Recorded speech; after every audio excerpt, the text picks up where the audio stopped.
Welcome in. I'm playing Minecraft today, slow and cozy. And before we begin with the stories, where are you watching from tonight? Drop it in the comments so I can shout out your city next time. Alright, blocks are placed, tea is warm.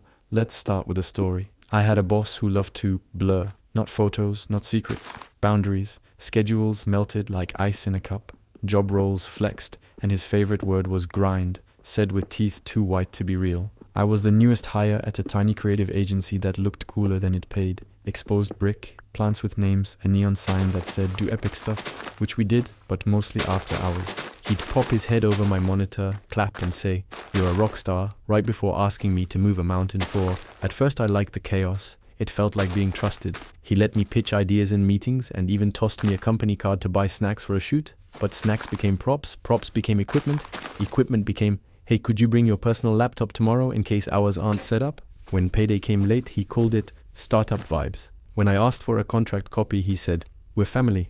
Families apparently don't do paperwork. One Thursday, we landed a big campaign with a local brand, the kind with billboards and buses. My boss told me I'd lead the concept deck. I stayed late all week, rehearsed my slides, and even bribed the office coffee machine with polite words until it sputtered out something drinkable. The morning of the pitch, he texted, "Running behind, set the room, I'll jump in." He arrived exactly at the applause, for himself. He took the clicker, smiled like he invented color, and presented my deck like it grew out. After the meeting, I told him, cool and calm, that it felt wrong. He did that boss tilt smile and said, "We're all one team. Credit is shared." I wanted to say, shared implies we all get it, but I had rent due and my voice stayed in my chest. The client loved the pitch. We got the contract. He called a team meeting, popped cheap sparkling water, and gave his speech about family. Then he announced a weekend celebration sprint to keep momentum. The celebration was apparently pizza. The sprint was, that Saturday, the office felt like an airport at 3 a.m. Empty chairs, humming vents, and a handful of us pretending we weren't exhausted. I opened the shared folder to find a new file. Final_deck_V18_boss_edit. I clicked. The deck was my deck, minus my name. In its place, he'd put executive creative direction, him. I stared at it until the screen reflected me frowning. The longer I sat, the clearer something snapped into place. Boundaries didn't blur by accident. Someone was smearing them with dlib. So I did something I hadn't tried. I documented. Every task, every request, every family favor. I screen grabbed my original decks with metadata, saved email threads where he promised credits, and exported the version history that showed my edits at 2:13 a.m. Then I scheduled a meeting with the client's brand manager, not to burn anything, just to clarify who would be point of contact for certain deliverables like the animation I'd spent nights building. The call was polite. I asked gentle, specific questions. "For the sequence on slide 12, would you like me to export the motion comp as MP4 or ProRes?" She blinked. "You made that sequence?" I said yes. She looked off screen, then said, "He told us he mocked it up himself at home." A silence snapped like a twig. I kept my voice steady and asked about deliverables. She asked for my email. We ended the call with her saying, "Thanks for the clarity." On Monday, HR emailed me just to chat. HR was one person named Max, who also ran payroll and watered the plants. He said he'd heard I'd contacted the client unsupervised, which he called not in the spirit. I told him I was asked to ship files and clarity prevents delays. He said, "We care about ownership." I said, "Me too." And then I opened my folder of documentation and showed him the timestamps, the drafts, the exported motion comp logs. His eyebrows tried to leave his face. He asked for copies. By Friday, the brand manager sent a group email praising the animator for fast turnarounds and precise communication. She CC'd me. My boss replied all, "Yes, our team is incredible." Then messaged me privately. "Let's talk." We met in a conference room that smelled like old markers. He leaned forward. "You went around me," I said. "I followed the file path." He said, "This isn't how family behaves." I said, "Families give credit." He sat back, silent. For the first time, his smile looked human because here's the ending I didn't expect. He apologized. Not dramatic, not perfect, but real. He said he'd been scared to lose control. He updated the deck credits, looped me into client calls, and gave me a raise that didn't change my life, but did change my rent anxiety. It wasn't a fairy tale. He still said grind too much, but the blur sharpened. And I learned that boundaries don't defend themselves. You draw them, sign them, and then you guard the line like it's your front door. So if you're listening while stacking blocks or mining straight to bedrock, let this be your friendly torch. You're allowed to name your work. You're allowed to ask for receipts, and you're allowed to say kindly but clearly, "That's mine." and watch respect render in real time. Keep building, friend. Okay, sliding into the next one while I tidy my toolbar. This story is about a neighbor who wrote anonymous notes even though we all knew exactly who wrote them. My building is old enough to creak like a ship in bad weather. Pipes hiss, stairs complain, and every door has a personality. I live on the 3rd floor, and across the hall lives Mr. Petals. Not his real name, but it fits. He has a garden on his balcony, a floral shirt rotation, and a cat named Tulip who hates gravity. Mr. Petals is nice to your face and allergic to the confrontation. If he ever had a problem, he'd write a note. Not a normal note, more like a manifesto. It started small. Dear resident, please close the trash chute door fully. The scent travels. Okay. Then, dear resident, please refrain from letting doors slam. The reverberations cause micro cracks. Sure. Then, dear resident, mysterious humming at exactly 10:03 p.m. suggests appliance misuse. That one was about my electric toothbrush. I learned this because he taped the note to my door along with a hand-drawn diagram of sound waves. One Sunday, I came home to a masterpiece. A 2-page laminated letter titled A Symphonic Plea taped across my peephole. It explained that someone walked too buoyantly on weekends and the building was not a trampoline. I laughed because it was so dramatic. It looped back to adorable, but the week after, someone filed a noise complaint with the landlord. The form said anonymous, but the wording the landlord sent a warning email to everyone, please remember quiet hours. Okay, fine. Then a second complaint named me. It said I was operating a small factory of clanks on Sunday mornings, which, if you translate from Petalish, means I wash dishes while listening to a podcast. The landlord threatened fines. The joke died. I knocked on Mr. Petals' door with a smile and cookies I had not baked but unwrapped convincingly. He opened, saw cookies, relaxed, and waved me in. His apartment looked like a florist shop married a library, plants, travel guides, and a framed landscape design diploma. I told him I'd gotten noise warnings and asked if he was hearing something specific so I could adjust. He flinched at hearing, like I'd caught him having ears. There's a general disturbance, he said. A vibration. Okay. I asked simple questions. Is it my shoes on the stairs, my blender? Music? He answered in poetry. It's the tone of motion, he said. The building sings and then it hollers. Okay, but not actionable. I said, I'll switch to soft-soled slippers, keep the blender before 9, and put felt pads under furniture feet. Fair? He nodded, grateful and also weirdly nervous, like he'd been bracing for a fight that never came. We shook on it and I left, thinking we'd planted peace. 2 days later, a new note. Dear resident, whispers echo. I stared, then laughed. Then a third complaint hit my inbox and the landlord added, final warning. I realized kindness was being mistaken for permission, so I measured sound. I borrowed a decibel app, recorded short clips of normal life with times. Then I walked to floor 2 where the real noise lived, 2B where Saturday dawn sounded like some... I'd ignored 2B, assuming adults figured it out. But data told a different story. The bowling noises at 7:30 a.m., the cardio stomps at 8, the blender symphony at 8:15, and the vacuum solo at 8:30. I introduced myself to 2B at 9 o'clock sharp, holding an adorable decibel chart like a truce. The tenants turned out to be sweet college kids who had no idea their morning sounded like a gym class. We laughed. They agreed to move workouts to the courtyard, and I brought felt pads like... Then I emailed the landlord, CC'd the building, attached the chart, and suggested direct talks beat anonymous complaints. I added, I've adjusted, but complaints should match actual sources. Mr. Petals replied to the thread with a long paragraph about community harmony. Then 2B chimed in. We're the 7:30 stompers, sorry fam. We'll chill. The landlord said, you'd think that would be the end. But no, one more note arrived. Dear resident, your doormat text, hi, is passive-aggressive. I lost it. I wrote back on paper.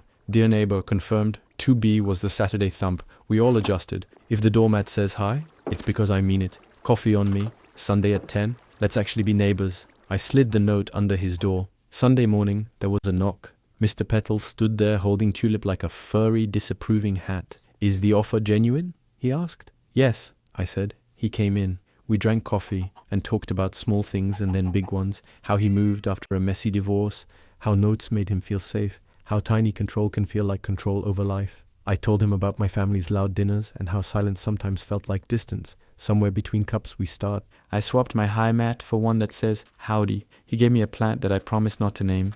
The building still creaks, the pipes still hiss, but the notes stopped. When the blender sings, it's mine at reasonable hours. When the hallway thumps, it's 2B's sneakers heading to the courtyard, and when there's a problem, we knock before we narrate. Turns out community is quieter than complaint forms. It's also way more fun. If you're hearing this while you tidy a base or farm a meadow, Here's the neighbor lesson. Names beat notes. Knock kindly, bring data if you must, and trade dear resident for hey it's me. The building won't stop creaking, but people soften when seen. And if someone forgets, invite them for coffee. Foam quiets a lot more than laminated paper. Also, felt pads are tiny miracle workers. Quick water break, reset your shoulders, and we glide into story 3. The box of letters that didn't want to be trash. I picked up weekend shifts at a thrift store where everything has a second chance. Shirts, chairs, and the occasional wedding dress that someone decided needed new adventures. Donation day is wild. Cars pull up and our back room turns into a puzzle of boxes that smell like cedar. This particular Saturday, a minivan rolled up with a kindly couple and 4 bankers' boxes, clearing out the attic. The husband said, "It's time." We tag, we sort, we do the boring but necessary dance of keeping hazardous stuff out and reusable stuff in. One box was labeled Emaisk, which is thrift store for you won't know until you know. Inside, a lumpy knitted blanket, 2 mugs from a defunct diner, a handheld fan that looked like a tiny spaceship, and beneath all that, a stack of stamped, unmailed letters tied with a ribbon that had once been teal.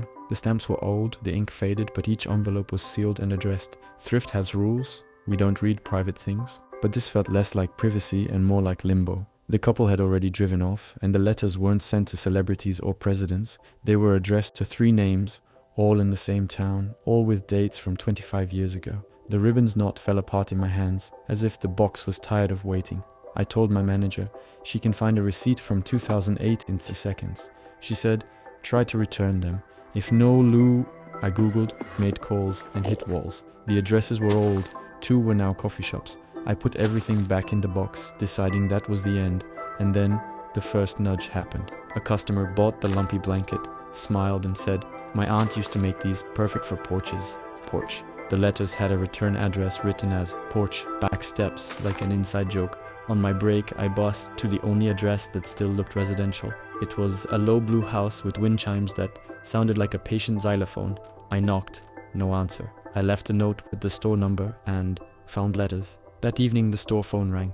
A soft voice. "You have my mother's handwriting." She came by the next morning with a careful smile. Her name was Erin. She said her mom had written letters every week the summer after her sister died. Letters to her sister's friends, full of memories she wasn't brave enough to say aloud. She'd seal. We opened one envelope together with permission.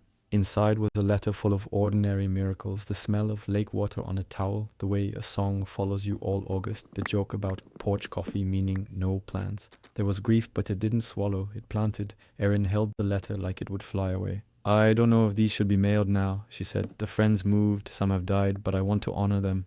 We made a plan. I'd keep the box safe at the store for a week while she hunted for the names online. Meanwhile, the store turned into a tiny community engine. Customers overheard and offered advice. Try the class Facebook group. Check the library's yearbooks. Someone brought us photocopies of obituaries clipped from a binder. It felt like building a bridge from postcards. Every day, Erin stopped by with updates. We found one friend through a bakery website, she owned it now. Another through a Rion. Saturday came back around. Erin decided to hand-deliver the letters to the 2 we found, with a note explaining the time capsule and the choice to read or not. She asked me to come, so someone covered the register, and we went. The bakery owner cried in a way that makes you crave bread. She hugged the letter to her chest and said, "I still make her favorite cinnamon rolls." The reunion page friend looked out a window a long time and said, "I wondered why that summer..." We stood at the last address, the one we couldn't trace, holding the final envelope like a boat. The house was gone, replaced by a small park with 3 benches and a maple tree that clapped in the wind. Erin read the last letter anyway, to the air. It told a story about borrowed sunglasses, a broken sandal, and a promise to remember crickets. When she finished, she folded it back into the envelope and tucked it into the crook of the maple. For whoever needs to hear, back at the store, we labeled the box "Hold for Erin," placed it on the top shelf, and I wiped my eyes while pretending to dust. The week after, she returned with a photo. The 2 friends, older now, sitting on a porch with cinnamon rolls. The caption read, "Summer, mailed late." She left the box for us to shred the envelopes, but I asked to keep the ribbon. She laughed and said yes. It's in my desk drawer now, a new knot in a neat bow. Here's the thing I took from it. Sometimes what looks like junk is a breadcrumb, and sometimes the path leads to a porch you didn't know you'd been missing. If this plays while you're mining or filling a wall, maybe consider the box you've been meaning to sort. There might be a letter you thought you couldn't send. Maybe you can. Maybe you rudder to the air. Maybe you tie a new knot and start again. Always. Shake out your wrists, breathe, and here comes story 4.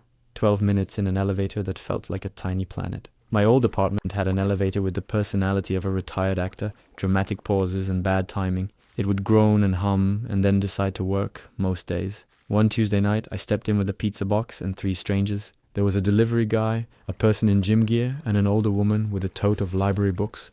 We pressed buttons, doors closed. It moved a foot, then thunk. Silence. We stared at the ceiling. Delivery guy hit, door open. Gym person hit, door close. The older woman hit the emergency call button, which connected us to a voice that sounded like a cheerful robot. Hello? We see your elevator has stopped. A technician is on the way. We thanked it. The pizza smelled strong.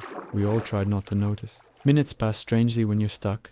We traded names. Delivery guy was Jaime. Gym person was Ari. The older woman was Miss Pike. I offered a pizza slice, which turned out to be mushroom and jalapeno. Miss Pike accepted with calm librarian grace. Ari declined with a smile, but took a jalapeno as if it were a dare. Jamie said he didn't eat on the job, but accepted a crust. We were a team. Jamie told us he drives all day for an app, knows which buildings tip and which don't, and which elevators lie. This one lies, he said. It pretends floor 4 doesn't exist. Ari laughed and said their treadmill had claimed a 5-minute mile, which was aspirational fiction. Children are elevators, she said. Most days, they go up. The emergency voice checked in. The technician is 10 minutes away. 10 minutes felt long. The air was stale. Jaime looked at his delivery bag, then at us, and admitted, I hate late deliveries. Bad ratings can tank you. We asked the order name. He said, Diana. Miss Pike smiled. I once had a student named Diana who used to hide notes in the library's mythology section. She'd write to heroes like they were. Ari asked why she retired. Miss Pike took a slow breath. I didn't want to calcify. There's a moment when your jokes stop landing and your lesson plans start repeating. I love the work, but I wanted to leave while I still loved it. Ari nodded in that gym-tired way that says, you understand leaving before your knees decide. Yemi said, I'm leaving deliveries someday to open a tiny lunch place. 3 sandwiches, that's it. He listed them. Grilled cheese with tomatoes, roast chicken with... We drifted into the stuck people question. Who are you really? Ari shared they were training for their first 10K and terrified people would see them fail. Miss Pike said she still writes notes to fictional heroes when life gets messy. Jamie confessed the only reason he'd said someday was because his uncle keeps reminding him restaurants are hard. Everything good is hard, Miss Pike said, but hard is not the same as wrong. The elevator made a tiny coin drop noise. The emergency voice said, still on track. Jamie snorted. We're literally doing that. Ari looked up. Hey, Diana's order. I think I know her. She's on my floor. I can text her to chill about the delivery time. Jamie hesitated. I shouldn't, but... Yeah, okay. Ari texted. Stuck in elevator with your pizza? It's meeting new people. Dots appeared. Then, I'll bring them too. We laughed. The box was warm. Miss Pike said, I have napkins because of course I do. We made a tiny picnic on the floor. It felt like a metal treehouse. Jamie told a story about a customer who tried to tip him with a rock. Ari told a story about finishing last in a school race and being cheered anyway. Miss Pike told a story about a kid who wrote a note to Perseus asking how to carry a head without dropping it. She answered. The elevator jolted, then rose a foot, stopped, rose again. The doors opened to a grinning technician who looked strong. Everyone okay? We nodded, gathered the picnic, and spilled into the hall like old roommates. Ari walked with Jaime to Diana's door and did introductions. This is Jaime, the pizza rescuer. Diana laughed and tipped him in cash and cookies. He blinked. I'm opening a sandwich place, he blurted. Invite me, she said. Miss Pike and I took the stairs to feel motion again. She asked what I do. I mumbled something about making things on a computer. She said, make more of them. The world needs sandwiches and stories. At the lobby, she pointed to the dusty bulletin board. If Jaime starts his lunch place, we should make this board useful. We pinned a sticky note that said, coming soon, 3 sandwiches. It looked like a dare. A week later, I saw Jamie by the front desk, tapping his phone like it had delivered a baby. He'd filed paperwork for a food cart. Ari started a hallway jogging group that runs stairs, cheers, last place, and ends with stretching. Miss Pike started leaving small notes in the lobby's book swap. I found one that said, Dear hero, remember snacks. 12 minutes didn't change the city, but it changed our maps enough that streets felt different. If you're zoning out to this while you stack bricks or glide over a spruce forest, here's the elevator morale. If you have to be stuck together. Share a slice, trade a note, name the sandwiches. Then, when the doors open, go do the thing before your courage calcifies. Up is a direction, but also a decision. Truly, Hydrate, stretch, and let's drift into story 5. The bus driver who taught an entire route to say good morning. There's a city bus that runs from the river to the north campus, a two-tone rectangle that shows up 3 minutes late and somehow on time. The driver's name is Malik. You know when a face fits a name? Malik's does. He's got a calm laugh and the kind of patience you swear is made in a lab. My first week commuting, I watched him say good morning to every person who stepped on. He tuned it to you, sleepy, hurried, shy, stormy. A lot of people didn't answer. Headphones, screens, 1,000-yard stares. The city trains you to guard your energy. But he didn't stop. Morning, morning, morning. He made it sound like a little bell. On Wednesday, a kid in a dinosaur hoodie roared instead of answering, and Malik roared back, then winked at the parent and drove on. On Friday, a woman with a grocery cart said, "No one says that anymore," and he shrugged. "I do." Weeks passed. The morning bell started working. People lifted eyes. A few nodded. The dinosaur kid upgraded to a full-body stomp. The woman with the cart said, "Morning, boss," and Malik said, "I'm driving, but my boss is the schedule." My stop became a tiny experiment. I'd step on, say morning, get it back, and the day started a degree warmer. I didn't know I needed it until it was there. Then one Monday, Malik wasn't there. New driver, same route, no bell. People boarded like ghosts boarding a ghost. The dinosaur hoodie kid roared and got a "please sit." The grocery cart woman looked stunned, then tragic. We rode in quiet. I assumed days off exist. Tuesday same. Wednesday, still no Malik. By Thursday the route felt dim. The bus moved, but something was off. I asked the transit office. The person on the phone said, "Medical leave," and wouldn't say more. I thought about the bus, like it was a class without the teacher, how attendance changes when the person who cares isn't there. It felt dumb to ask a city to care, but sticky notes in my kitchen said, "Start small." I made a card, just cardstock folded in half with "Route 15 misses you" on the front. I put it in my bag with tape and a marker. When I boarded, I asked the new driver if I could tape the card near the fare box. He shrugged. I wrote, "To Malik, the dinosaur roared, the cart made it, and we're saving you a seat." Then I drew a small square for people to sign.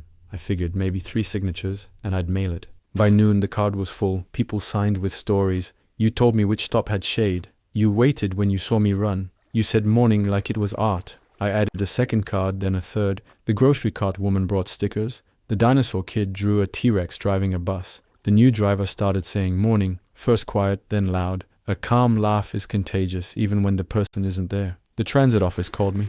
"We've gotten a lot of requests about a card," the voice said. I offered to bring them over. The depot looked like a garage clubhouse hybrid. People in reflective vests waved us in. I handed the stack to a supervisor who had the same lab-made patience as Malik. "He'll like this," she said, tapping the dinosaur drawing. "He's got 2 kids. A week later, Malik returned. He stepped on from the passenger side like testing water. The route let out a noise I've never heard a bus make. We cheered. People clapped. He looked embarrassed, delighted, and a little tired. "I had a scare, but I'm okay," he said. "Doctor says I'm cleared to say morning again?" The dinosaur kid roared so loud the windows trembled. Malik started driving and the morning bell came back in full surround sound. But something changed in us too. The route had practiced without him. People now answered each other. The grocery cart woman had learned the names of 3 students and 1 nurse. Ari from the elevator story showed up, running stairs at the bus stop, because turns out the city is a village. When a man dropped his pass, 3 hands picked it up.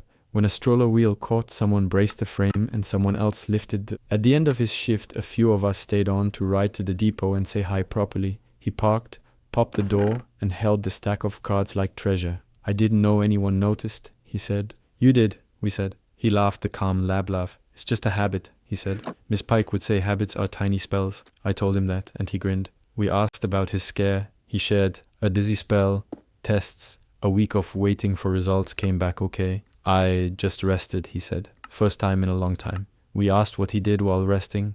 He said he made sandwich recipes with his kids. You already know where this is going. We brought up Hami's 3 sandwich cart. Malik lit up. "I'll park nearby and send everyone your way," he said. Route 15 runs the same streets. The timing is still ridiculous, but the bus feels different now. The bell rings, the mornings ring back, and strangers wear that micro smile you get when someone chooses to see you. If you're listening while harvesting wheat or digging a neat tunnel, this is your bus stop nudge. Say one small good thing to one person at the start of your day for a week. Watch how it changes the route inside your head. Habits are spells, and greetings are cheap magic. And if a stranger forgets, lend them yours. A borrowed good morning still works. Every time. Deep breath. Final story of the night. A key, a word, and the most polite treasure hunt I've ever joined. I run in the park at a pace that delights my knees. There's a bridge where the path hums with bikes and strollers, and under it a stone ledge holds things. One afternoon I spotted an old skeleton key on a red string. Tied to it was a scrap of paper with one word,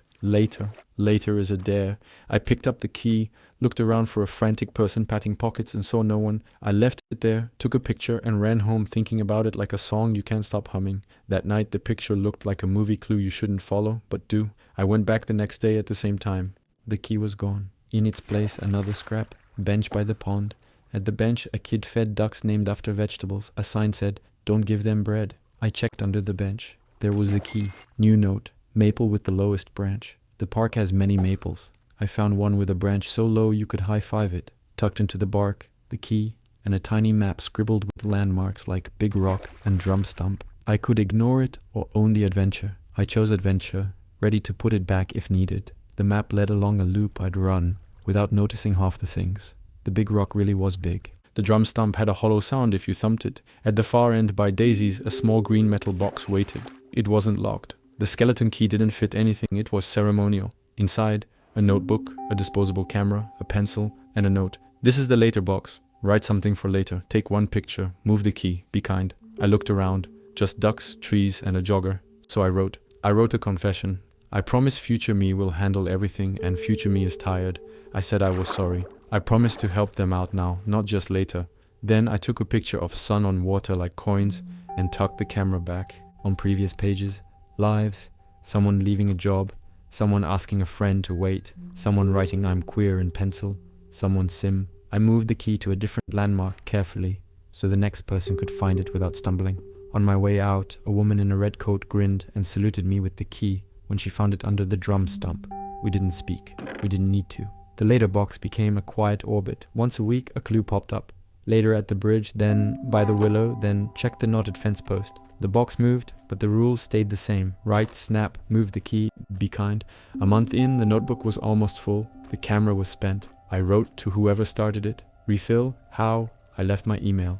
2 days later, a message pinged. Subject, later, email. Refill under the chessboard table in the pavilion. Code word maple. I half expected a raccoon in a trench coat. At the pavilion, a teenager with blue hair sat at the table. I said maple. They grinned and handed me a new notebook and camera. "My aunt started it," they said.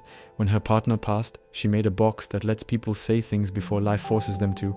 Community edit sphere." I stood there, teary. For a month, I checked the box, kept it dry, swapped the camera, and taped a new pencil. I never read more than the page I was on. The point was to keep the door open. I learned through glimpses. People are brave in small spaces. Give them a notebook page and a camera with 10 shots, and they fit oceans inside. One morning, no key, no scrap. I walked the loop like a detective. Nothing obvious. Then I noticed a poster at the pavilion, hand-drawn, with the skeleton key in the corner. Later day, it said, "Bring a note you're glad to say now." The date was that afternoon. People came, the veggie kid, the red coat woman, the blue-haired teen, a couple, a jogger. We circled under the willow and read little notes, nothing too raw. "I forgive you for the Christmas fight. I'm going back to school. I kept the plant alive. I made it through this week." We clapped for each one like tiny graduations. After, the teen handed me photos. "You took the first," they said. I flipped through prints of the pond, daisies, the stump, the sky, and hands holding keys. The last photo, the circle under the willow, backs of heads, sun through leaves, the box, the caption on the border, later, finally, now. I still run past the bridge, and sometimes I spot the red string and the word that started it. When I do, I leave it for the next person, because it's not my story to keep.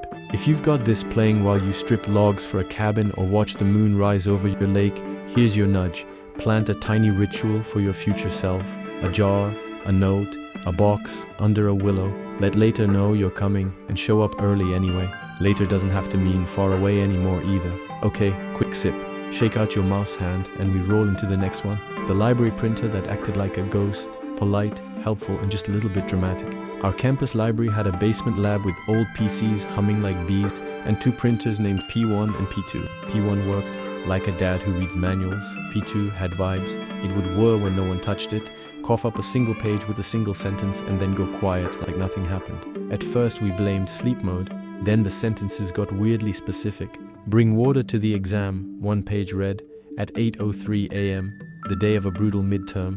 Another, "Don't sit by the vent." My friend Alina laughed. then moved seats and avoided a surprise drip from the ceiling. The third page said, "Check page numbers." Right before my printer job skipped page 12 for no reason. I went back, noticed the hole and saved a grade. P2 wasn't a ghost, obviously, but it was doing something. Librarians swore they hadn't set up any alerts. I'd said the queue was clean. We started calling the mystery pages whispers. They always arrived between 00 and 10 on the hour, always one line long, always kind. Eat something green, ask one more question. Save now. People pinned them to corkboards with exam schedules and snack deals.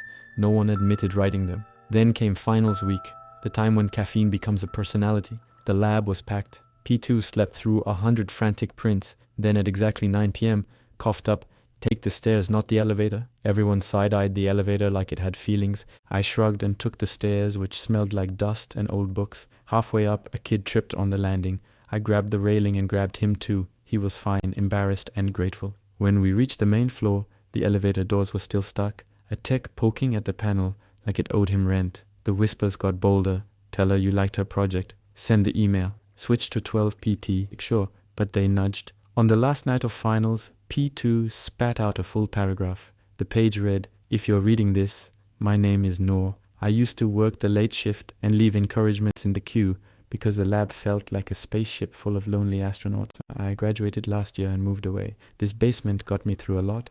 Consider this a relay. If P2 still has paper, leave one sentence for the next astronaut." People gathered around like it was a campfire. Alina cried a little because she does that when strangers are nice. The night manager shrugged and said, "As long as it's not creepy, I won't stop you." So we turned P2 into a kindly advice fountain. No ads, no flirting, no pranks, just real little nudges. "You can finish one more page. Stand up, stretch, email your grandma. Fix your citations. Future you will cry less." It worked until it didn't. 2 weeks into the new semester, the whispers turned into a mess. Someone hijacked P2 with a 200-page rant about energy drinks and pyramid schemes. The queue jammed. The lab smelled like burned paper mood. The manager unplugged P2 with ceremony, and the whispers died like a radio losing signal.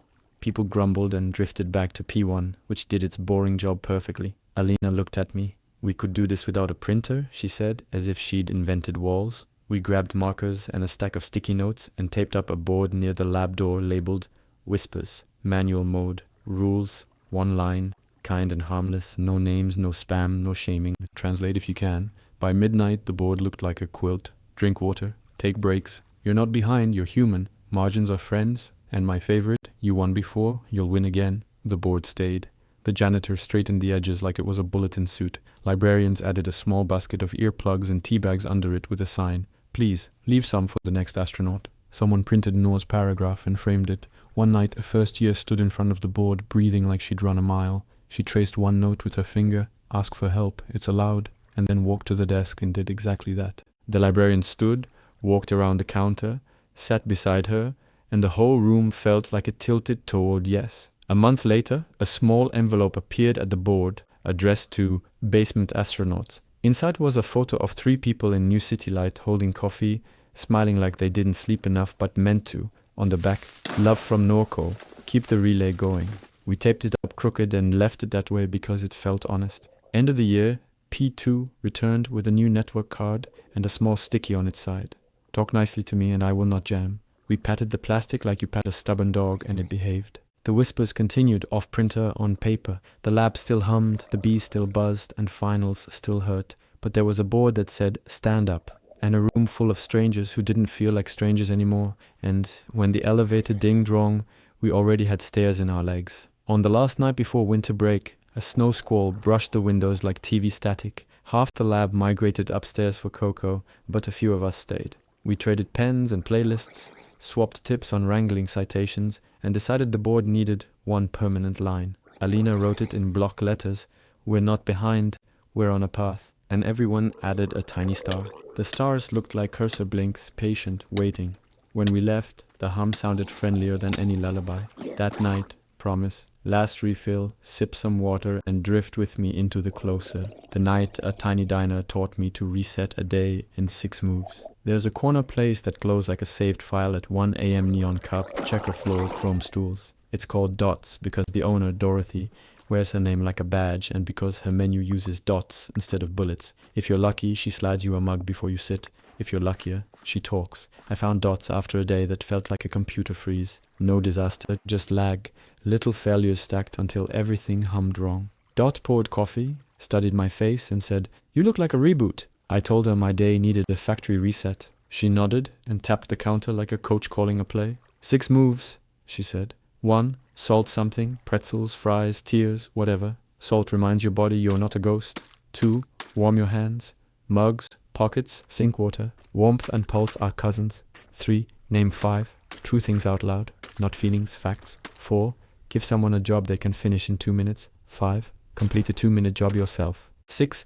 Put one small future on the calendar, a call, a walk, a form. She shrugged. Brains like handles, give them 6. I tried it because the coffee was honest and the counter felt like a stage. Salt, fries, warm hands, mug, 5 facts. The sign outside is blue, my socks don't match. The neon buzzes, the coffee is hot. I finished one hard thing today. The truckers at the end clapped because Dot does this and they like the show. Give someone a job. I asked the med student if they wanted me to set a 2-minute timer so they could read one page without doom scrolling. They lifted a thumb. My job? Wipe a syrup ring off the counter until the timer chimed. One small future. I penciled call Aunt Sunday into my phone. Static faded. Dots collects regulars who need micro rescues. A night custodian keeps lost keys on a string. A DJ carries records like babies. A nurse props her feet on the empty chair and whispers thank you to her shoes. Dot runs the 6 in fragments between orders. Sometimes she doesn't label it. Name 5 true things, she'll prompt. And the trucker says, tires, throttle, tarps, toast, Tuesday. Then grins like he found a gear. It's not therapy. It's a toolbox you can reach without asking permission. A 7th move appeared by accident. A soaked student stumbled in after a storm, mourning a fried laptop, but handed him a towel and a Sharpie. Write one line of advice to someone who will sit in your chair later, she said, pointing to the underside of the counter lip. He bent, wrote, and left with grilled cheese and a repair plan. In block letters he'd left, back up your stuff. Future you is begging. We started writing chair letters under the counter where only sitters can see. You can take a break that isn't quitting. Change your socks, it changes your mood. Tune first, then play. I added, eat the lemon pie anyway. Not every night is soft focus. Once a guy arrived furious at everything. He slammed the stool, barked at the radio, rolled his eyes at the moves. Dot didn't flinch. She poured water, then coffee, slid fries across and said, name one true thing. The light is too bright, he snapped. She dimmed it a notch. He named a second truth without being asked. My phone battery is at 9%. She placed a charger on the counter. Third truth. I don't know what to do with the mess I made. Dot said very gently, 2-minute job.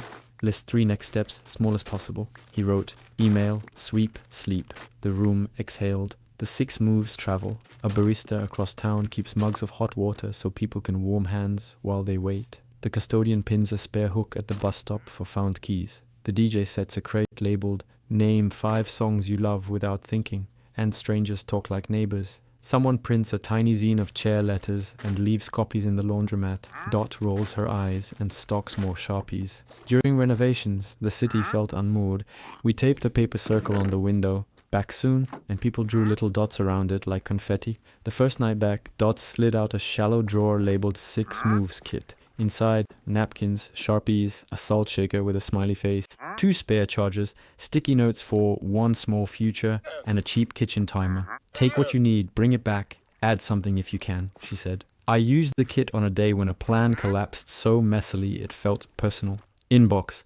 I know I wanted to be a yes. My throat turned to rope. I walked to Dot, sat, salted the rim of my glass, warmed my hands, named 5 facts. Cinnamon dust on the pie case. Someone laughed at table 2. My hair's too long. The neon flickers. The counter has 1 sticky spot. Gave the med student a job, timer page. Did mine. Send one honest thank you anyway. And wrote, walk by the river at 5 on a sticky for the fridge. Relief didn't roar. It clicked. So yeah, if this is playing while you strip a mine, tame a horse, or roof a rainy cabin, tuck Dot 6 into your hotbar. They won't save the world, but they'll save a Tuesday. Salt something, warm your hands, name 5 true things, give someone a tiny job, do one yourself, pick one small future and put it on the calendar, then breathe, then place the next block, then, because you can, slide a little advice under the counter for whoever sits after you. Consider this mine. You've done hard things before, you can do one more, gently. Leave room for pie and honest sleep.